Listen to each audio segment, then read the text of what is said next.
السلام علیکم ورحمۃ اللہ وبرکاتہ۔ بیوی کے فوت ہونے کے بعد شوہر جب دوسری شادی کر لیتا ہے تو کیا برزخی حیات میں بیوی کو دکھ ہوتا ہے؟ کیا وہ روتی ہے؟ کیا وہ اپنے غم کا اظہار کرتی ہے؟ وہ آخر کرتی کیا ہے برزخ میں؟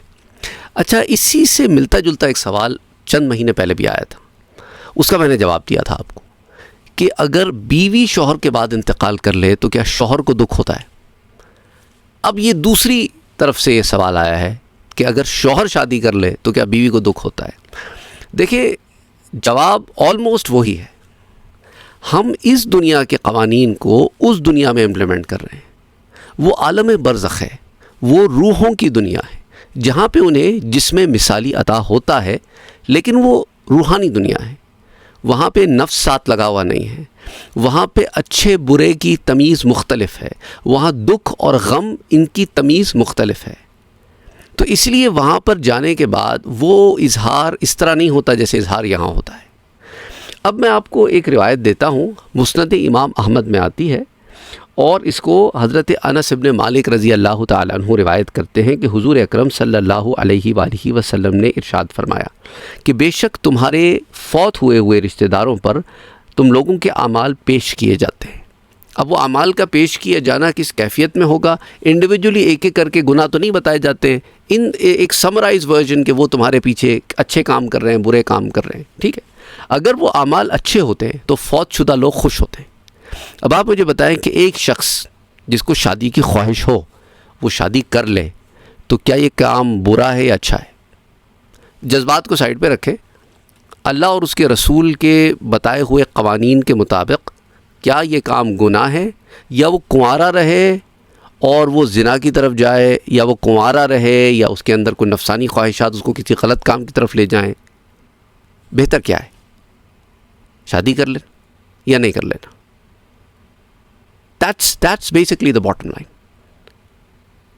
تو آپ نے اس باٹم لائن کو سامنے رکھنا ہے۔ تو اچھے اعمال کی خبر جب انہیں ہوتی ہے تو وہ خوش ہوتے ہیں، اور اگر وہ اس کے علاوہ اعمال کرتے ہیں، یعنی اگر کوئی گناہ کے کام کرتے ہیں، تو ایسے اعمال کے جب انہیں پہنچائے جاتے ہیں کہ یہ لوگ گناہوں میں پڑے ہوئے ہیں، تو پھر وہ ان کے لیے دعا کرتے ہیں کہ اے اللہ، اللہم لا تمتہم حتی تہدیہم کما ہدیتنا، کہ اللہ تو انہیں ہدایت دے جس طرح تو نے ہمیں ہدایت دی کہ یہ برے کاموں سے باز آ جائیں اور انہیں گناہوں میں پڑے ہوئے احوال میں موت نہ دینا۔ مسند امام احمد کی روایت ہے، مرویات حضرت انس ابن مالک کے ضمن میں آتی ہے، حدیث 12683۔ تو یہ ایک ضمن میں آنے والی ایک روایت ہے۔ تو اس سے ہمیں کیا پتہ چلتا ہے؟ اس سے ہمیں پتہ چلتا ہے کہ وہاں پر جانے کے بعد خوشی اور غم کے پیمانے بدل جاتے ہیں۔ جذبات سے زیادہ اس بات کو زیادہ اہمیت دی جاتی ہے، بلکہ اس بات کو ہی اہمیت دی جاتی ہے کہ آنے والا عمل نیک ہے یا بد ہے۔ تو مردوں کی جو ارواح ہیں، جو فوت شدہ رشتہ داروں کی جو ارواح ہیں، ان کو ان کے زندہ عزیز و اقارب کے اعمال و حالات جب اللہ سبحانہ و تعالیٰ چاہتا ہے خبر ہوتی ہے، آگہی ہوتی ہے۔ تو اگر ان عزیز و اقارب کے جو زندہ ہیں ان کے اعمال نیک ہوتے ہیں تو انہیں خوشی ہوتی ہے، تو ان کی خوشی کا پیمانہ بدل جاتا ہے، ورنہ انہیں رنج ہوتا ہے۔ تو یہ روایت مسند امام احمد میں آتی ہے جو میں نے آپ سے ذکر کی، اور اسی طرح جو ہے ایک روایت آتی ہے حضرت انس ابن مالک سے ہی کہ حضور صلی اللہ علیہ وسلم نے فرمایا کہ تمہارے اعمال فوت شدہ میں سے تمہارے رشتہ داروں اور قبیلوں کے سامنے پیش کیے جاتے ہیں۔ تو ضروری نہیں ہے کہ صرف اس میں ماں باپ ہی ہوں یا بہن بھائی ہی ہوں، اس میں دیگر عزیز و اقارب بھی شامل ہوتے ہیں۔ اگر یہ اچھے ہوں تو وہ اس پر خوش ہوتے ہیں، اور اگر اچھے نہ ہوں تو کہتے ہیں کہ اللہ ان کو اس وقت تک موت نہ دینا جب تک کہ تو ان کی رہنمائی نہ کرے جیسے تو نے ہماری رہنمائی فرمائی۔ یہ روایت مسند امام احمد میں مسند عبداللہ ابن عمر ابن العاص، یعنی حضرت عبداللہ ابن عمر ابن العاص کی مرویات کے ضمن میں آتی ہے، یہ جلد نمبر 20 صفحہ 114 پر۔ والدین پر جمعے کے دن اعمال پیش کیے جاتے ہیں، جس طرح کہ الجامع الصغیر میں آتا ہے، احادیث البشیر والنذیر میں حرف تا کے تحت حدیث نمبر 3316 میں، اور اسی طرح علامہ آلوسی رحمۃ اللہ علیہ اپنی مشہور تفسیر روح المعانی میں کچھ روایتیں نقل کرتے ہیں کہ بندے کے اعمال اس کے قریبی فوت شدہ رشتہ داروں اور اولیاء پر پیش کیے جاتے ہیں. وہ اچھے اعمال پر شکر ادا کرتے ہیں اور برے اعمال پر استغفار کرتے ہیں. تو علامہ آلوسی رحمۃ اللہ علیہ سورہ النحل کی آیہ نمبر 89 کے تحت ان روایات کو آپ نے جمع کیا ہے، اور اس میں پھر آپ نے حضرت ابی درداء رضی اللہ تعالی عنہ کی وہ دعا بھی شامل کی ہے جو وہ امام عبداللہ ابن رواحہ رضی اللہ تعالی عنہ کے فوت ہونے کے بعد وہ دعا کیا کرتے تھے کہ اللہ سبحانہ و تعالی ہمارے اعمال کی وجہ سے میرے ماموں حضرت عبداللہ ابن رواحہ کو عالم برزخ میں شرمندگی سے بچانا، ہمیں ایسے اعمال سے بچانا کہ انہیں وہاں ہمارے اعمال کی وجہ سے شرمندگی اٹھانی پڑے. بہرحال اسی طرح اور روایات بھی وہ ذہن میں لاتے ہیں حضرت علامہ آلوسی رحمۃ اللہ علیہ.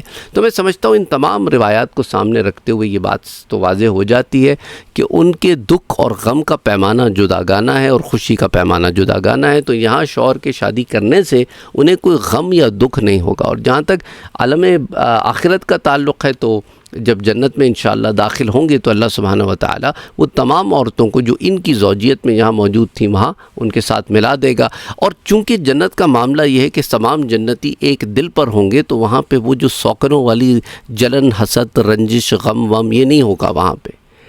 مسئلہ کیا ہوتا ہے کہ ہم یہاں پر بیٹھ کے جنت کو بھی ایسے ہی سوچ رہے ہوتے ہیں جیسے دنیا جیسی ہے. جنت دنیا جیسی ہے ہی نہیں. اگر دنیا جیسی ہے تو پھر اس کا چارم کوئی نہیں نا. مسئلہ سارا یہ ہے کہ ہم نے ہر جگہ دنیا کو فٹ کیا ہوا ہے، حالانکہ ہمارے اس سفر میں دنیا سب سے مختصر ٹھہرنے کی جگہ ہے ہمارے لیے. ہم عالم ارواح میں پتہ نہیں کتنے کروڑوں سالوں سے تھے، عالم برزخ میں پتہ نہیں کتنے کروڑوں سال رہیں گے، عالم آخرت بھی ایک دن 50,000 سال کا. اتنی لمبی تو انسان کی زندگی نہیں ہوتی دنیا میں. اور جنت تو خالدین فیہا، ہمیشہ کی زندگی. تو سب سے چھوٹے جو ہمارے ٹھہرنے کی جگہ ہے اس کو ہم نے یارڈ سٹک بنایا ہوا ہے، اس کو ہم نے پیمانہ بنایا ہوا ہے کہ ہر جہان کو ہم اسی کے مطابق دیکھیں گے، اور یہاں ہم غلطی کرتے ہیں. بہرحال اللہ سبحانہ و تعالیٰ سب کے لیے آسانیاں پیدا فرمائے. اللہم صلی علی محمد وعلی آل محمد.